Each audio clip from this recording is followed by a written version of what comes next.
COVID-19 may have stopped us from coming to school, but it's not going to stop us from touring the auditorium and learning the different areas. We're going to start right here in room 204, newly converted into the technical theater room. As you can see, these beautiful new tables sit empty, waiting for students to learn all the backstage magic. Through these doors lies the hallowed Maryvale stage, but we're not quite ready for that yet. Let's start from the beginning. Or should I say, from the front? Front of house, that is.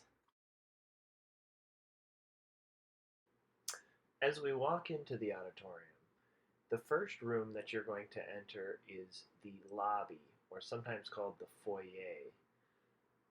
And then as we move to our left, this is the ticket booth. This is obviously where tickets are sold for the upcoming show. Now moving back into the lobby is going to be the area where the audience gathers before the show and during intermission. As you can see from our lobby, we have two entrances into the auditorium. The lobby would be also where your concessions are. That's a door to the band room. Your restrooms are going to be found in the lobby.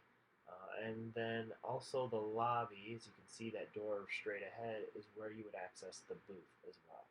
And here we go into our main auditorium. So here we are in the section of the theater where the audience views the performance, and this is called the house. So any place where the audience sits is going to be labeled as the house.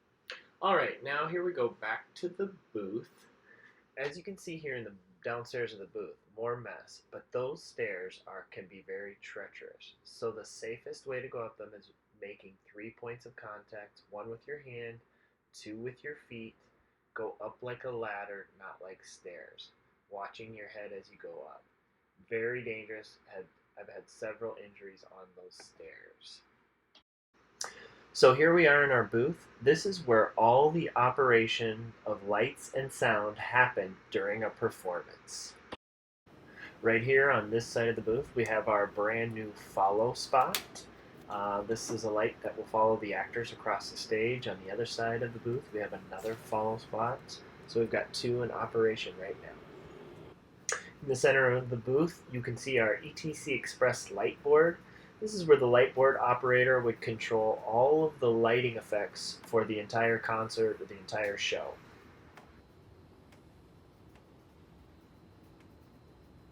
This is our 48-channel soundboard. This is where the soundboard operator would control the volume levels from everything from microphones to pianos and guitars. And over here, this is our tower. Those are the receivers for the wireless microphones as well as the amplifiers, and they supply all the power to our soundboard.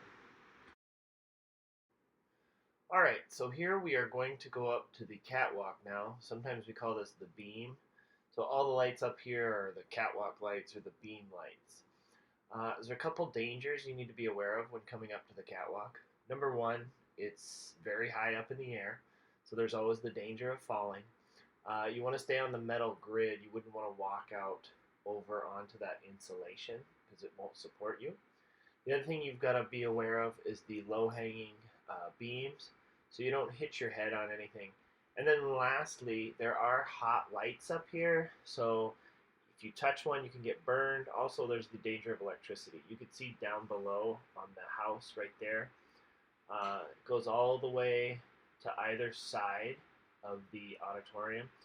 And it's helpful because we can come up here. We don't have to get up on a ladder to focus these lights down onto the stage. Traditionally, no one would be up here during a show. They would have everything focused before the show starts.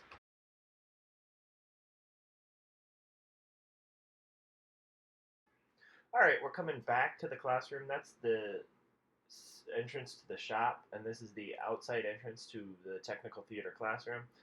The next thing we're going to look at here is our storage area for our sound equipment. We're just starting to move into that space, so there's not a lot there yet, but all of our sound equipment is going to be kept there. Moving on, this is our electrics closet. All of our spare lighting equipment is going to be kept in the electrics closet. This is right off of the back of the stage. So you can see it's a little messy right now, but we've got our lighting cables and cords in there. Now we're going to go upstairs in the classroom, and this is where our costume and prop room is going to be. Any items the actors are going to use or wear on stage is going to be stored here in our prop and costume room area. You can see clothing, dresses, everything's stored. It's pretty clean right now. There's shelves with props on them, and that's upstairs in the tech theater room.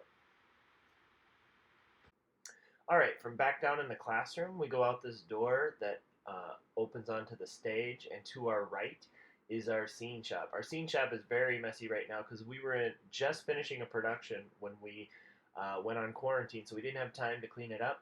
But you can see we've got our tables with our saws on it, our lumber storage over here. We've got cabinets with all of our hardware, which includes screws, nails, some more lumber. There's some paint that got left out.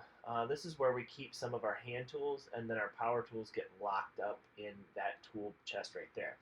We've got our ladders, and then it opens outside.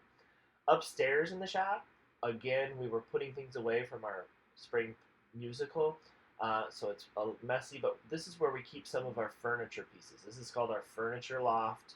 You can see there's some desks, some cabinets there. We also have an outside storage where we keep furniture. All right, back in the classroom, there is a door that connects to Miss Olguin's room, which is the drama room, which is also a black box theater, one of your vocabulary terms in a different type of theater space. So this is our black box theater.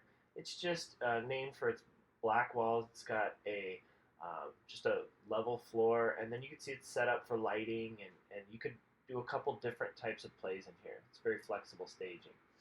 Inside the black box theater, we have that's back in the classroom, and over here is one of our two dressing rooms. So a dressing room is where an actor would put on their costumes, their makeup, um, and get ready for their performance. All right, this is the side entrance to the stage from the 400 building.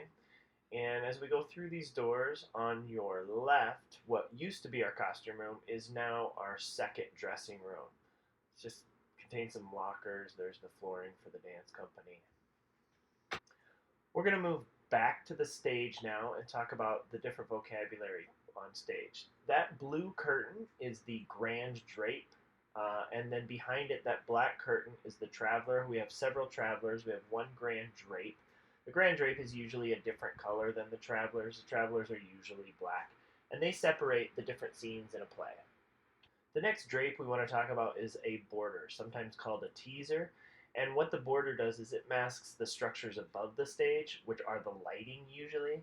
It hides the lights. All right, these thin vertical drapes on the sides of the stage are called legs, and the legs are used to mask items that are kept in the wings. And you can see they're on a track, so you can slide them. These are the only curtains that you should touch. They slide, they also pivot to change their angle. When I was talking about the legs masking the wings, these are the wings. These are the offstage spaces to the left and right of the acting area, and that's just where the actors would wait to come on stage. Moving upstage, our next drape is called a scrim, and the scrim is this fabric that has tiny holes in it. When you light the scrim from the front, it looks black, and then when you have light behind it, it almost becomes clear or translucent. The next drape that I wanted to talk about is the cyclorama, or cyc. And the cyc is a large piece of white fabric. It's used for the projection of light in images, and it works really well because whatever color light you project onto it, that's the color that it will take.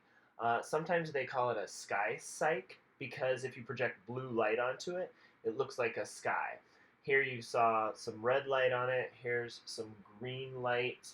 It also works to project video onto like a movie screen as well. The last drape that I wanted to talk about is called a backdrop. Right now, we don't have a backdrop hung in our auditorium, but here are some examples, and it's just scenery painted on canvas to represent some location.